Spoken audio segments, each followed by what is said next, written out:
E aí, gente? Bom, depois de ter falado sobre o primeiro filme do Gato de Botas, nada mais justo do que falar do segundo também. E vamos lá. Gato de Botas 2, O Último Pedido, que por algum motivo foi lançado mais de 10 anos depois do primeiro. Pois é, demorou. Mas acho que foi necessário o universo do Shrek ter ficado um tempo descansando, porque do jeito que tava na época, poderiam ter feito muita besteira. Mas como eu disse, depois de pouco mais de 10 anos, quando ninguém estava esperando, a DreamWorks decidiu anunciar Gato de Botas 2. E o curioso é que, diferente do primeiro, que o povo ficou com uma expectativa muito alta e depois que o filme lançou não supriu o que muitos esperavam, o segundo filme, quando foi anunciado, o pessoal não tinha muitas expectativas. Até eu fiquei com o pé atrás. Mas depois que lançou, os espectadores adoraram o filme. Tanto que foi o pontapé pro retorno da franquia Shrek. Até porque Shrek 5 tá logo aí. Então vamos nessa, para analisar de fato por que Gato de Botas 2 é realmente bom. Isso mesmo. E para me ajudar, peço que deixe o seu like. A maioria das pessoas que assistem não deixam um like. Mas gente, ele ajuda muito no crescimento do canal. Então se puder me ajudar, você merece um pacote de pipoca doce. E ficarei muito agradecido. Beleza? Então vamos lá. O filme começa nos apresentando rapidamente a lenda da Estrela do Desejo, que caiu do céu e criou em volta dela uma floresta, chamada de Floresta Sombria, o que dificultava todos que iam em busca da estrela de chegar até ela. E então vamos para o gato, que tá dando uma baita festa. E aqui vemos que, diferente do primeiro filme, que se passa antes do gato conhecer o Shrek, esse aqui se passa depois de Shrek 4. Outra coisa que a gente repara é que a animação tá diferente. Aqui a DreamWorks meteu uma animação no estilo de Homem-Aranha no Aranhaverso. E meus amigos, ficou incrivelmente lindo. Mas continuando, o gato tá dando uma grande festa com o povo de Córdoba. É de Delmar! Quer dizer, o povo de Delmar. E podemos ver que o povo o ama. E que ele, depois do primeiro filme e depois dos filmes do Shrek, ainda é considerado um fora da lei pela justiça, mas um herói pelo povo. Mas podemos ver também que isso subiu a cabeça, pois ele começa a cantar uma canção na qual ele diz que é o herói mais destemido, que é invencível, que nenhuma lâmina jamais lhe cortou, e que nunca teme a morte. E com todo esse excesso de confiança, ele tá ali, curtindo. Até que chega o dono da casa que a festa está acontecendo, que é simplesmente o governador. E vendo o estado que a casa dele tava, ele manda prender todo mundo, inclusive o Gato de Botas. O que não acontece, porque o gato acaba lutando com os soldados dele e disparando vários fogos de artifício, o que acordou um pouco distante dali o gigante adormecido de Delmar, que começa a destruir o lugar e pegar algumas pessoas e coisas. Então o gato vai lá e simplesmente luta com esse gigante, numa cena muito boa que mostra toda a qualidade e identidade que esse estilo de animação tem. E com tudo isso, o gato derrota esse gigante de uma forma bem estilosa, no mais puro suco de confiança, e diz que vai cantar mais uma canção. O que não acontece, porque um sino extremamente pesado cai nele e ele... morre. Sim, isso mesmo. Quando ele acorda, ele tá na sala de um médico, que curiosamente também é barbeiro. Mas naquele momento ele estava como médico mesmo. E o gato parece estar muito bem. Mas aí vem a notícia que ele morreu. Mas ele continua falando que tá tudo bem, isso não importa, porque ele tem 9 vidas. E aí o médico pergunta quantas vezes ele já morreu. E então começa a passar todas as vezes que ele faleceu. E contando com essa última vez do sino, cai a ficha de que o gato chegou à sua última vida. E o médico alerta ele sobre isso. E indica ele a ir viver com uma cuidadora de gatos. O gato não aceita o fato de ter que se aposentar e sai dali insatisfeito e vai direto para um bar afogar as mágoas. No bar, ele está inconformado com o fato de ter que se aposentar e diz que isso jamais vai acontecer porque ele é uma lenda viva. Eis que escutamos um assovio.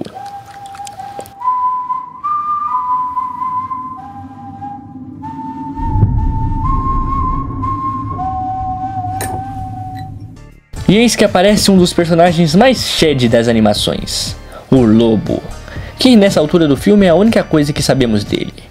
Continuando, esse lobo cumprimenta o gato e diz que é um prazer conhecê-lo em carne e osso. Mostra um cartaz de procurado do gato e aponta para ele. O gato acha que ele é um caçador de recompensa e diz que essa recompensa ele não vai conseguir. O lobo diz que ninguém nunca escapou dele, e o gato, já sem paciência e com excesso de confiança, puxa sua espada e eles começam a lutar. Quer dizer, lutar não, né? Porque o gato leva um cacete e nem consegue fazer nada. O negócio foi tão feio que ele começa a sangrar. Então, ele sente algo que nunca tinha sentido: medo. E começa a ver todas as suas vidas passando diante dos seus olhos. Ele foge dali, deixando sua espada para trás e cheio de medo. Depois disso, ele vai para bem longe e acaba seguindo o conselho do médico e se aposentando. Ele literalmente enterra sua identidade de herói e vai viver como um gato de estimação na casa da Mama Luna, uma senhora que tem gato pra caramba. E lá, o gato passa um bom tempo deprimido e vivendo como um gato comum. Eis que ele conhece Perrito, um cachorro que vivia ali também disfarçado como gato, mas não conseguia se enturmar com os outros gatos. E ele é um personagem que fala pra caramba, mas é um ser puro e cheio de otimismo. Tudo que o gato não tem naquele momento. E em outro lugar podemos ver mais gente atrás do Gato de Botas. Dessa vez se trata de Cachinhos Dourados e os Três Ursos, que aqui estão cheios de estilo e personalidade, e estão procurando o gato. E quando finalmente encontram, eles não o reconhecem. Mas com isso o gato descobre o porquê estão atrás dele. É porque ele é o único que conseguiria roubar o mapa para a Estrela do Desejo, que se encontra na fortaleza do João Trombeta. Com isso, o gato vê a oportunidade de conseguir suas vidas de volta com um desejo que a estrela concede. Ele desenterra sua identidade e vai atrás do mapa. Chegando na fortaleza do João Trombeta, ele não percebe que o Perrito o seguiu até lá, mas segue falando que não precisa de ajuda. E lá conhecemos João Trombeta, um ser caricato que só exala maldade e repugnância.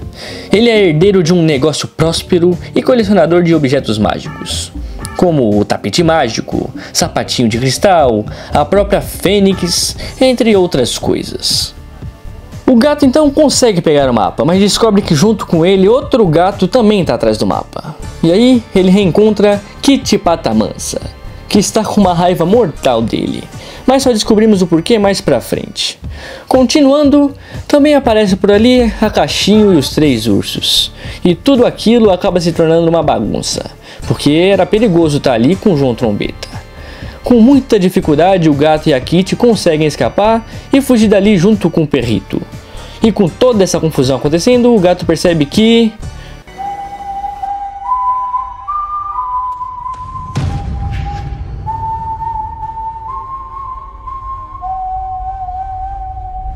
o lobo ainda está atrás dele, e seu medo vem à tona, mas eles fogem dali. João Trombeta junta um arsenal de objetos mágicos na sua bolsa sem fundo e com sua tropa parte atrás do Gato de Botas e do mapa. Tranquilizando um pouco o clima, vemos os personagens principais interagindo entre eles. Vemos que o gato e a Kitty têm problemas mal resolvidos e não estão confiando um no outro como no primeiro filme. E vemos também Perrito sendo muito diferente dos dois, confiando neles e sendo o único ser positivo ali. E aos poucos vamos descobrindo cada vez mais sobre ele e sua história, que, mano, é uma história lamentavelmente triste. Então eles descobrem que para conseguir a estrela, eles precisam ir para a Floresta Sombria. Chegando lá, eles se deparam com um portal, que entrando nele, eles vão parar em um lugar bonitinho e colorido. Lá eles abrem o mapa para ver onde achar a Estrela do Desejo, e descobrem que o mapa cria caminhos e obstáculos diferentes de acordo com os sentimentos de quem está tocando no mapa. E como eles não querem passar pela Caverna das Almas Perdidas, ou pelo Abismo da Solidão Eterna, eles vão pelo caminho do Perrito, que tem os sentimentos mais doces, e os caminhos teoricamente mais fáceis. Então, eles seguem, com o João Trombeta atrás dele, e a Cachinhos com os ursos também. E no decorrer do caminho, a gente tem mais momentos de interação entre os personagens, o que fortalece nossa perspectiva sobre eles e também fortalece o relacionamento entre os três, criando assim momentos e sentimentos únicos que nenhum dos três vivia há muito tempo. Ali também a Kitty faz a barba do gato, que estava enorme, e dá para ele uma pequena adaga, já que até ali ele ainda estava sem a sua espada. Então João Trombeta acaba chegando até eles, a Caixinho e os ursos também. E ali se cria mais uma confusão generalizada. E em um momento individual do gato, ele escuta novamente aquele assovio. Seu pelo arrepia, e ele vê que o lobo ainda tá atrás dele. Ele foge daquela confusão sem pensar duas vezes e acaba deixando todo mundo para trás, até o mapa, que a Caixinhos consegue pegar e ela e os ursos fogem. Nesse momento de epifania, o gato tá desesperado, se vendo perseguido pelo lobo e sem saber o que fazer. E aqui vemos ele tendo uma crise de ansiedade e sendo tranquilizado pelo perrito. E pela primeira vez, ele admite estar com medo. E vemos o seu ego cair. E ele vê que toda a sua valentia era apenas o conforto de ter suas 9 vidas, e isso deixaria ele despreocupado dos perigos e das responsabilidades. Tanto que aqui descobrimos o porquê a Kitty tem raiva e não confia mais nele. Ele conta que os dois iriam se casar. A pequena capela estava lá, com o padre, convidados e a Kitty. Mas com medo da responsabilidade, o gato se vê na frente da capela e simplesmente vai embora, deixando tudo para trás. Mais pra frente no filme, em mais um momento de desenvolvimento de personagem, os dois conversam sobre isso. E a Kitty fala sobre como o gato era antes, mas que agora ele parece ser uma pessoa diferente. E que talvez ela até possa confiar nesse gato que não está coberto de ego. E em outro lugar, a gente vê João Trombeta perdendo o restante da sua tropa e revelando o seu desejo com a estrela, que é simplesmente ser o dono de toda a magia do mundo. Bem prepotente. Voltando pro trio principal, eles bolam um plano e recuperam o mapa que estava com a Caixinhos e os ursos, mas eles acabam capturando o perrito. Aliás, tocando no mapa, o gato de botas faz a floresta mudar o caminho e ele fica preso em uma caverna de cristais. Ele e a Kitty combinam e ela vai atrás de salvar o perrito enquanto o gato procura uma forma de sair dali. Nessa caverna, o gato acaba se deparando com suas vidas passadas. E eles falam que o gato mudou, que ele tá fraco e começando a se preocupar com os outros ao invés de correr atrás de ter suas 9 vidas de volta e viver como antes. Mas o gato acaba percebendo o quão sozinho ele era e decide ignorar eles. Mas aí aparece o lobo. E nos é revelado que ele não era caçador de recompensas, e sim a própria morte. E estava atrás do gato. O gato ainda estava vivo, pois ainda tinha sua última vida, mas o lobo não queria nem saber. Em todas as outras vidas, o gato tirou sarro e não as aproveitou de verdade. Então ele iria tirar aquela última vida também. E aí, o gato mais uma vez foge desesperadamente. Kitty salva o perrito, mas vê o gato fugindo com o mapa, e pensa mais uma vez que estava sendo traída por ele. O gato se vê sendo perseguido pela morte. Ele corre e corre, até que enfim ele chega na Estrela do Desejo. Ele começa o verso para fazer o seu desejo, mas é surpreendido pela Kitty e Perrito. Também chegam lá Caixinhos e os ursos, que no fim das contas, a Caixinhos tinha o desejo de ter uma família humana. Mas ela não percebia que no fim das contas, ela era feliz com a família urso. E também aparece por lá João Trombeta. Enfim, acontece ali uma grande batalha pelo pedido da estrela. O urso filhote quase morre, mas Caixinhos desiste do seu pedido para poder salvá-lo. João Trombeta é rendido e jogado para dentro da sua mala sem fundo. E Perrito recupera o mapa, entrega pro gato, mas diz que é feliz tendo a única vida que tem, ainda mais do lado deles. O gato olha para Kitty, que está completamente decepcionada de ter sido enganada de novo, e escuta. O que é isso?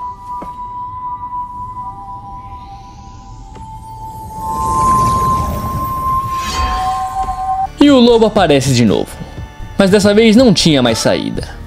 Ele cerca o gato com fogo e diz que não tem mais escapatória. Pergunta se ele vai seguir o caminho dos covardes e pedir mais vidas ou se ele vai lutar.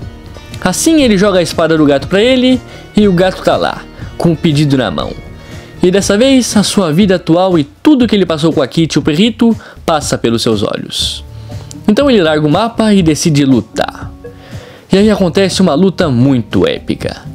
E por mais que não seja muito longa, é muito foda. Mas não tem como derrotar a morte. O gato se vê diante dela e diz que jamais poderá vencer, mas que não ia deixar de lutar por aquela vida. Então a morte encara o gato e ele a encara de volta. E percebendo que o gato agora conhece o valor da vida, o deixa viver. Vai embora Mas antes disso, deixa o gato ciente que se encontrarão de novo, pois a vida é assim. Então, aliviado, o gato, Kit e Perrito se entendem. Mas João Trombeta consegue sair da mala sem fundo comendo lanche mágico e ficando gigante. O trio se junta com a Caixinha e os ursos para derrotar ele e rasgar o mapa. No fim, João Trombeta acaba explodindo junto com a estrela e ninguém ficou com pedido. Mas tudo o que queriam acabou se realizando. Caixinhos percebeu que era feliz com os ursos e que já tinha a família que queria. Perrito conseguiu ter os amigos que tanto sonhava. O gato vai viver a vida que tanto lutou para ter e dar valor para ela dessa vez. E a Kitty, enfim, tem alguém que possa confiar. E no fim, ela e o gato ficam juntos. E tem o Perrito junto com eles. E fim. Gato de Botas 2 é um excelente filme. E isso dá pra falar com propriedade. É um filme que explora bem os personagens, tem um ótimo tempo de tela para cada um e desenvolve muito bem eles, não deixando nenhum ser um personagem vazio. E o lobo, mano, que personagem foda e profundo. Ele é literalmente a morte. E no fim das contas, ele não é um vilão. Ele tem um trabalho e se via ridicularizado pelo Gato de Botas. Pois se ele não deu valor para nenhuma de suas vidas passadas, então não iria dar para essa última também. Mas ele percebeu que isso mudou. E se no primeiro filme vemos o Gato de Botas lutando para limpar o seu nome com a sociedade, aqui vemos ele cair sobre o seu próprio ego e se levantar. Percebendo que é legal ser um herói e uma lenda, mas que aquilo não valia nada se no fim das contas ele tivesse que viver sozinho e com medo das suas responsabilidades. E cara a cara com a própria morte, ele enxergou isso. Gato de Botas 2 é um filme melhor que o primeiro, e acabou entregando muito mais do que prometeu. Aliás, na cena pós-crédito, vemos Gato, Kit e Perrito chegando em tão distante, com o gato dizendo que vai reencontrar velhos amigos. Então, se preparem para Shrek 5. Mas e você? Qual a sua opinião sobre Gato de Botas 2? Comenta aí. Muito obrigado por assistir até aqui, deixa seu like porque me ajuda muito e não assista o primeiro vídeo desse canal.